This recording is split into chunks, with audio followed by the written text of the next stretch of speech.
অঙ্গীকার করুক যে আমি মির্জা আব্বাস আজকে থেকে চাঁদাবাজি ছেড়ে দিলাম, আমি মির্জা আব্বাস আজকে থেকে সন্ত্রাসী কার্যক্রম ছেড়ে দিলাম, আমি মির্জা আব্বাস দুর্নীতি ছেড়ে দিলাম এবং আমি যে অপরাধ করেছি এটার জন্য পুরো বাংলাদেশের ক্ষমা প্রার্থী। আলহামদুলিল্লাহ, ওনার সাথে তখন বুক মিলাবো। প্রধানমন্ত্রীর রাজনৈতিক উপদেষ্টা ও বিএনপির স্থায়ী কমিটির সদস্য মির্জা আব্বাসকে অপরাধমূলক ভয়ভীতি দেখানো সহ মানহানিকর বক্তব্য দেওয়ার অভিযোগে এসজিপির মুখ্য সমন্বয়ক নাসিরউদ্দিন পাটোয়ারীকে গ্রেপ্তার করেছে পুলিশ। রোববার ঢাকার মেট্রোপলিটন ম্যাজিস্ট্রেট হাসান শাহাদাতের আদালতে তার বিরুদ্ধে মামলাটি গ্রহণ করেন আদালত। বর্ষিয়ান রাজনীতিবিদ বিএনপি নেতা মির্জা আব্বাস অসুস্থ হয়ে সংকটাপন্ন অবস্থায় হাসপাতালে চিকিৎসাধীন। গত কয়েক মাস যাবৎ ওনার বিরুদ্ধে নানা রকম কুৎসিত বক্তব্য দেওয়া হয়েছে। গালাগালি, অপবাদ, কটূক্তিকে রাজনৈতিক হাতিয়ারে পরিণত করে রাজনীতির অঙ্গনকে বিষাক্ত করে তোলা হয়েছে। বিএনপিপন্থী চিকিৎসক ডাক্তার সাখাওয়াত হোসাইন শান্ত বলেন, মির্জা আব্বাসের এই অসুস্থতায় নাসির পাটোয়ারীর ভূমিকা একেবারেই উড়িয়ে দেওয়ার মতো না। সামাজিক যোগাযোগ মাধ্যমে বিস্ফোরক মন্তব্য করেছেন অভিনেত্রী ও গত নির্বাচনে ঢাকা ৮ আসনের এমপি প্রার্থী মেঘনা আলম। মেঘনা আলম বলেন, মির্জা আব্বাসের কিছু হলে তার ৮০% দায়ী পাটোয়ারীর অনিয়ন্ত্রিত কথাবার্তা।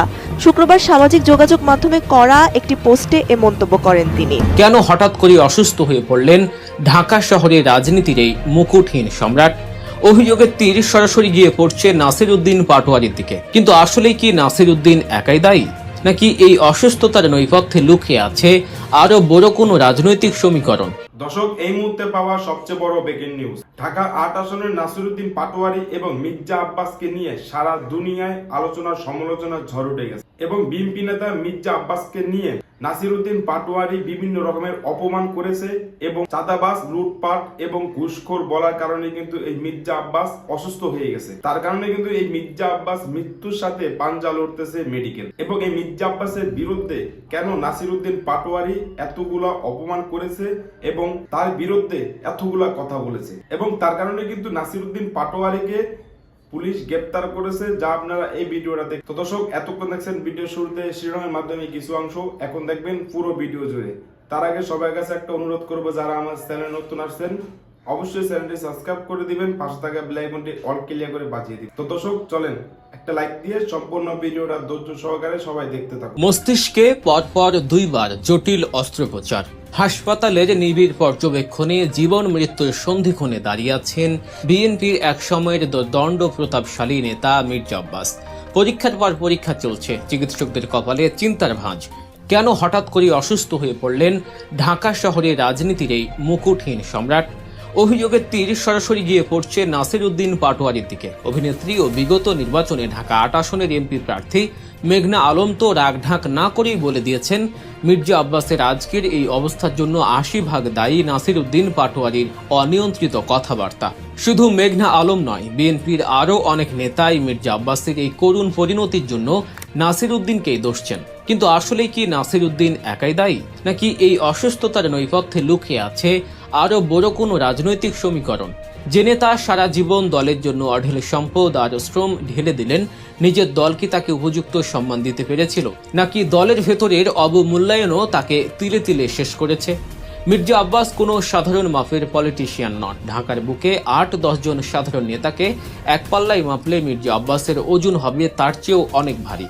আপনি যদি ঢাকায় বিএনপি রাজনৈতিক ইতিহাসের পাতা উল্টান, তবে খুব সহজেই বুঝতে পারবেন বিএনপি এবং মির্জা আব্বাস একে অপরের পরিপূরক। একটি রাজনৈতিক প্রতিষ্ঠানের টিকে থাকার জন্য যা যা প্রয়োজন, অর্থের যোগান দেয়া, মাঠ পর্যায়ের কর্মী সরবরাহ করা, নেতা কর্মীদের শেল্টার দেয়া থেকে শুরু করে সঠিক দিক নির্দেশনা দেয়া, এসব কিছুর একাই নিখুঁতভাবে সামলেছেন মির্জা আব্বাস। তিনি শুধু নিজের জন্যই রাজনীতি করেননি, দলের জন্য নিজেকে উজাড় করে দিয়েছেন। দেশের প্রতিটি আন্দোলন সংগ্রামে দলের অন্যতম প্রধান প্রাণভ্রমরা ছিলেন তিনি। তারা বাংলাদেশে বিভিন্নভাবে অশান্তি সৃষ্টি করছে। হ্যাঁ, এটা ঠিক যে শেখ হাসিনা সরকারের পতনের ঠিক আগের কয়েক বছরে, অর্থাৎ শেষ দিককার আন্দোলনগুলোতে রাজপথে তার দৃশ্যমান উপস্থিতি হয়তো কিছুটা কম ছিল।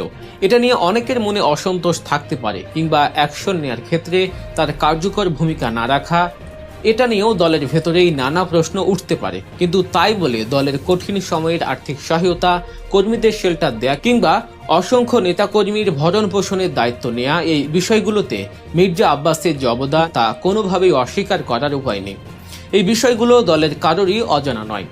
তিনি হঠাৎ করে উড়ে এসে জুড়ে বসা কোনো নেতা নন। স্বাধীনতা লগ্ন থেকেই তিনি রাজনীতির সাথে যুক্ত। শাহজাহানপুরে তার পরিবারের এক বিশাল আধিপত্য ও ঐতিহ্য রয়েছে। শহীদ প্রেসিডেন্ট জিয়াউর রহমানের হাত ধরেই তার মূলধারার রাজনীতিতে পদার্পণ। কনিষ্ঠ একজন কাউন্সিলর হিসেবে শুরু করেছিলেন, আর তারপর থেকে আর পেছনে ফিরে তাকাতে হয়নি। ঢাকার শাহজাহানপুরের এলাকার বেশিরভাগ সম্পত্তির মালিক তার পরিবার। এমনকি কমলাপুর রেলওয়ে স্টেশনের আশপাশে অনেক সরকারি প্রতিষ্ঠানও গড়ে উঠেছে তার পারিবারিক সম্পত্তির উপর। ৮০ দশক থেকে যারা ঢাকা রাজপথে দাপিয়ে বেরিয়েছেন তাদের কাছে মির্জা আব্বাস এক পরিণত নাম। কাউন্সিলর থেকে শুরু করে মেয়রের দায়িত্ব পালন করেছেন, হয়েছেন সংসদ সদস্য, সামলেছেন মন্ত্রিত্ব। স্বৈরাচার এরশাদ পতন আন্দোলন থেকে শুরু করে যে কোনো আন্দোলন সংগ্রামে একেবারে সামনের সারিতে দাঁড়িয়ে নেতৃত্ব দিয়েছেন এই দাপুটে নেতা। কিন্তু মুদ্রার উল্টো পিঠটাও আমাদের দেখতে হবে। একদিকে নাসির উদ্দিনের অনুসারীরা তাকে প্রকাশ্য অপমান অপদস্থ করেছেন, যা তার মতো একজন বর্ষিয়ান নেতার জন্য চরম মানসিক যন্ত্রণার কারণ হয়েছে। কিন্তু অন্যদিকে তার নিজের দল বিএনপি কি তাকে যথাযথ মূল্যায়ন করেছে? দলের জন্য এত কিছু করার পরও আমরা দেখেছি বিএনপির কত নব্য নেতা রাতারাতি মন্ত্রী বনে গেছেন, দলের শীর্ষ পদ দখল করেছেন, অথচ মির্জা আব্বাস সেই তুলনায় মন্ত্রিত্ব বা দলের শীর্ষ পর্যায়ে সেভাবে মূল্যায়িত হয়নি। তাই তার উপর যে মানসিক চাপ তা কেবল বিরোধীদের থেকে আসেনি, দলের ভেতর থেকেও এসেছে। মির্জা আব্বাসের এই অসুস্থতা নিয়ে রাজনৈতিক ফায়দা লোটারও চেষ্টা চলছে বলে অভিযোগ উঠেছে।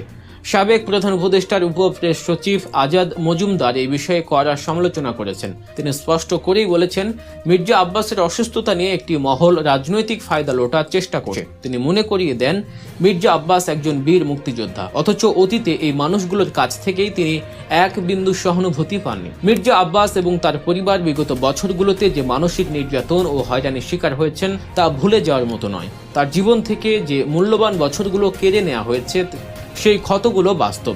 এখন সুবিধাবাদী কোনো সহানুভূতি দিয়ে সেই ত্যাগের ইতিহাস মুছে ফেলা যাবে না।